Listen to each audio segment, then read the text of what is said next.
I studied 100 millionaires. Here are the habits that actually matter. Let me tell you something surprising.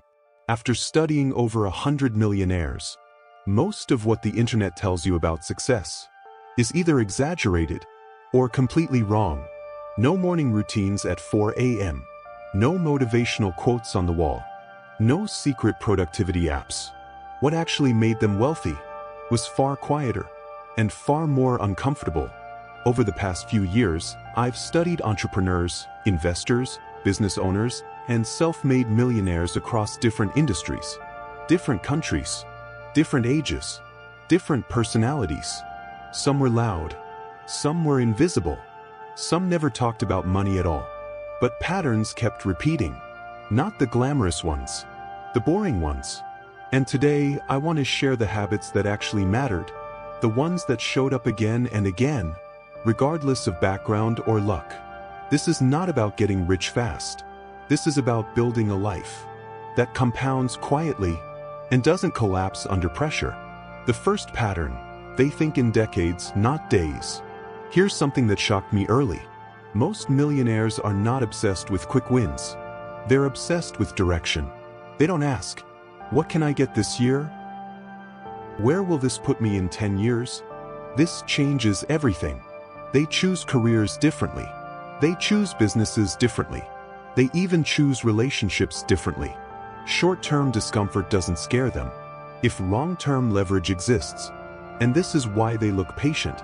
While everyone else looks busy, they build skills before they build status. This one is subtle but powerful.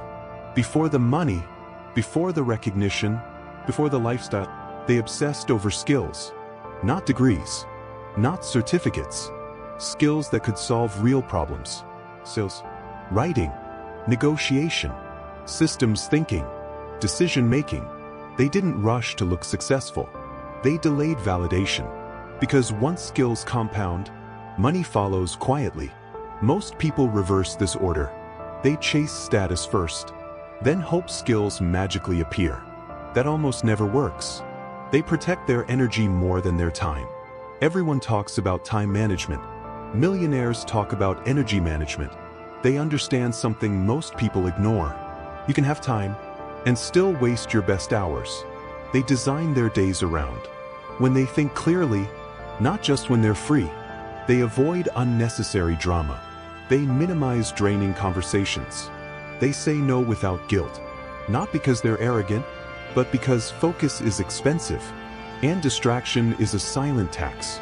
They don't multitask, they sequence. Here's a myth worth killing.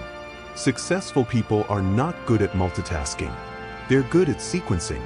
One priority at a time. One project at a time. One season of focus. They move slowly, but they finish. And finished work compounds. Half-done effort doesn't. This is why they look calm.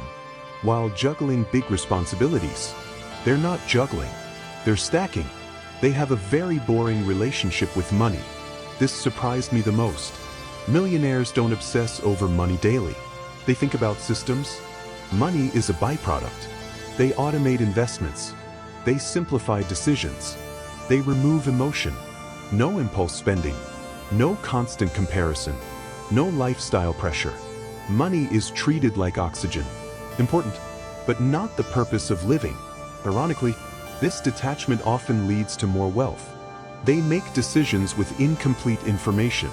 Most people wait. More research, more opinions, more certainty.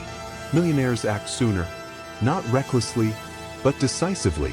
They understand this. Clarity comes after movement, not before it. They adjust fast. They learn fast. They recover fast. Waiting feels safe, but indecision compounds regret. They read, but they apply even less. Reading alone doesn't make people rich. Application does. The millionaires I studied didn't read hundreds of books. They reread a few ideas and built their lives around them. They hate information overload. They love usable principles.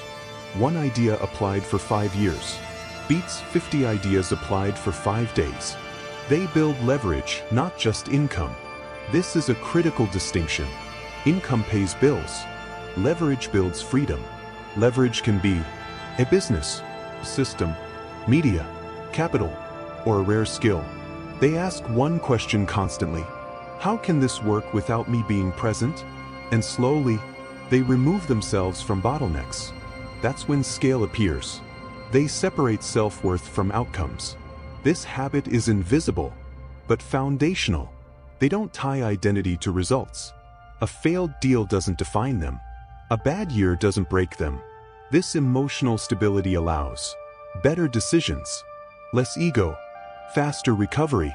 Most people sabotage themselves, not because of lack of skill, but because failure feels personal. Millionaires treat failure as feedback, nothing more. They design their environment to win. Motivation is unreliable. Environment is permanent. They choose who they spend time with, what information they consume, what habits are easy, what distractions are hard. They don't rely on willpower. They remove friction. And this is why consistency looks effortless. They understand that boring wins. Let me be honest. Most millionaire lives are not exciting. No constant thrill. No dramatic hustle. Just repetition, consistency, patience. They chose boring discipline over chaotic excitement. And years later, that boredom turned into freedom. Here's the takeaway. Millionaires are not special. They don't wake up more motivated. They don't have superhuman discipline. They simply built habits that compound quietly and removed habits that sabotage silently. You don't need to copy their lifestyle. You need to copy their principles. Start small. Start boring. Start now. Time is already compounding. The only question is in which direction. If this video made you think differently, subscribe. This channel is for people who want long-term thinking, practical business insight, calm, honest conversations about success. Drop a comment. Which habit surprised you the most? And if you know someone who's chasing noise instead of progress, share this with them, because the habits that matter most are rarely the loudest ones. See you in the next video.